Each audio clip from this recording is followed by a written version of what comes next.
Well, the UN Agency for Palestinian Refugees says the attack once again proves that Gaza has become hell on earth. Sam Rose, the Director of Planning for UNRWA, is in Rafah tonight. He joins us now live.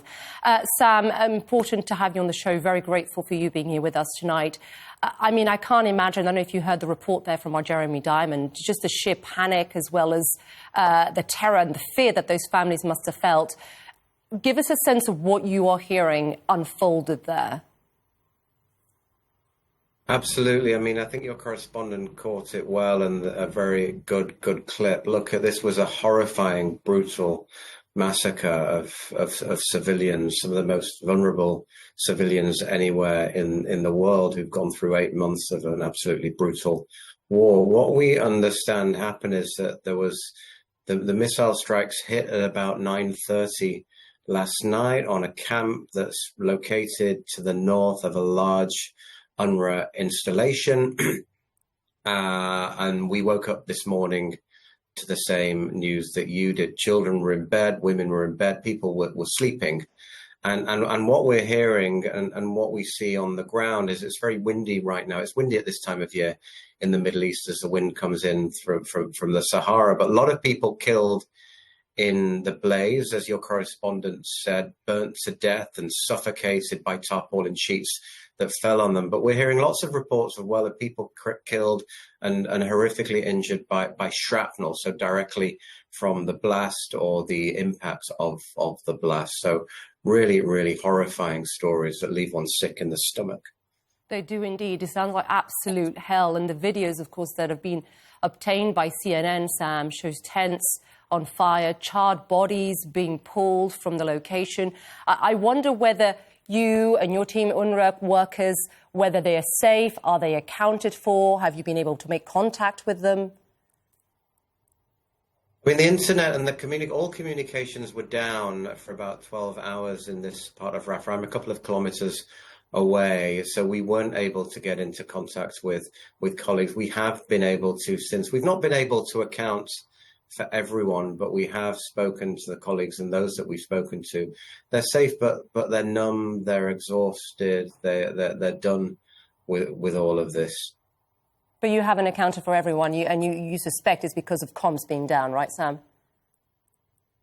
I mean, it's hard to say. I mean, 45 people killed, many extended family members of UNRWA staff live in those areas, so it's highly likely, but I wouldn't like to comment until we've got the confirmation. I mean, we've seen the hospitals are overwhelmed dealing with the trauma cases that they're facing. These are hospitals that have been starved of doctors, of fuel, of medicines and equipment for so many months now. So it will take some days before we're able to ascertain the exact account of who's alive and who's dead. And we hope, of course, Sam, that they are well. I'm not sure whether you heard our correspondent in Jerusalem saying that, Israel said it killed 2 Hamas commanders in the strike, which they said it was used precision munition. When you hear that, what do you say to that? Is anywhere safe? I mean, we've said for months that nowhere is safe in Gaza. I can't engage on the politics of it, but just from a purely humanitarian perspective, it's hard to see in any way that a precision attack that's called a precision attack can have the consequences such as this, killing over 45 people, majority women and children. This is what we've been saying for months. In the cramped, overcrowded, built-up conditions in Gaza, whatever you try and do, there will be large-scale civilian casualties in any attack of this nature.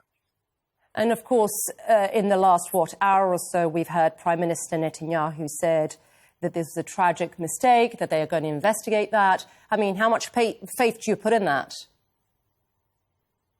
I mean, I think the words he actually used were a tragic mishap. And a mishap is what happens if you order the wrong thing at a restaurant or if you book the wrong time for a taxi. It's not a respectful, dignified way to describe a tragedy of this nature. But it's one of hundreds of attacks and strikes that we've seen and we've witnessed over the past several months. It wasn't the only one overnight. It was particularly vicious and particularly harrowing, given the circumstances and given the consequences of it. But we wait to see. But let's just all we do is we hope that this is enough to bring us one step closer to the end of this war, because if it's not, there will just be more and more of these attacks, and we'll continue to plumb further depths every day and every week.